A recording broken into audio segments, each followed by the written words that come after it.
Oh hi, it's denskil here. Hope you're having a good day. In today's video, we're going to look at this fine specimen. This is a 2013 Firebird V. If you're interested in this guitar, stick around.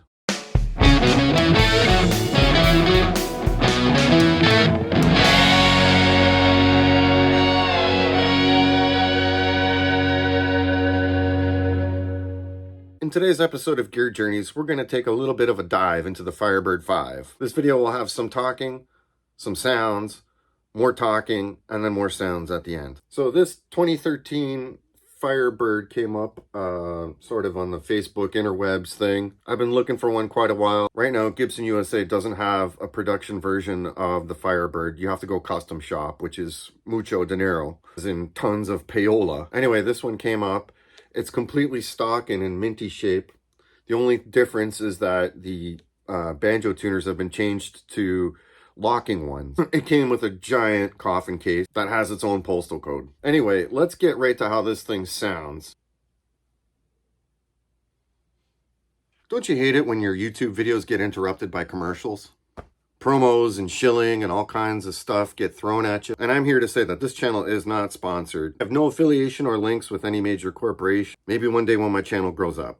However, I do support local businesses, and one of those is 32pedalboards.com. You want your pedal boards built right and looking sharp and functional? Get a hold of Jamie over at 32pedalboards.com. Quick word about my signal chain. I'm using two different amps to run in stereo, a Supro Black Magic and a Sir Badger 35. Mics are Shure SM57s. They're both running into API 512Vs through my Motu 8 Pre into Logic, with no processing applied. As usual, you'll hear the clean tones, switching pickups, and if I use pedals or effects, you'll see a little message pop up.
So yeah, this thing is from 2013, Henry J era.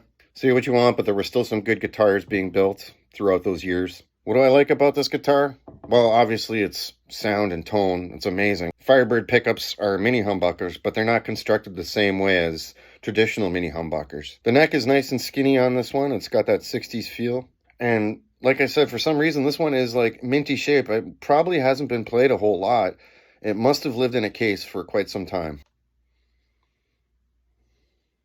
It's a very resonant guitar, and I just love the fact that it's basically a neck-through body design. This is all one piece with, you know, these mahogany wings attached on. I'm glad that this one doesn't have the vibrola on it, because I'm not a fan of those. And I do love these style of tuners and headstock. There are later years of Firebird that have the normal tuners that stick out at the bottom. And those are fine, but I'm more of a traditional Firebird type guy. I like the 60s style with the block inlays and these Steinberger gearless banjo tuners. As far as some of the maybe less desirable features, obviously the size and length of this guitar is a little bit awkward and takes some getting used to. I also have a Gibson Explorer, and I bang that thing around at least once or twice when I'm just walking around with it. Just for a laugh, I'm going to grab my Strandberg for a second. Anyway, thanks for checking out this video. If it's your first time here, thanks for stopping by. Please consider liking and subscribing, yada yada. I want to welcome a bunch of new subscribers that I've recently got. My channel's growing thanks to you folks. I'd love to hear your thoughts and comments on this guitar. How do you feel about Firebirds? They sure are hard to come by unless you're going custom shop. So I feel pretty lucky that I found this one. I'm just going to play out with some wild and wacky sounds now. Have a great day, folks.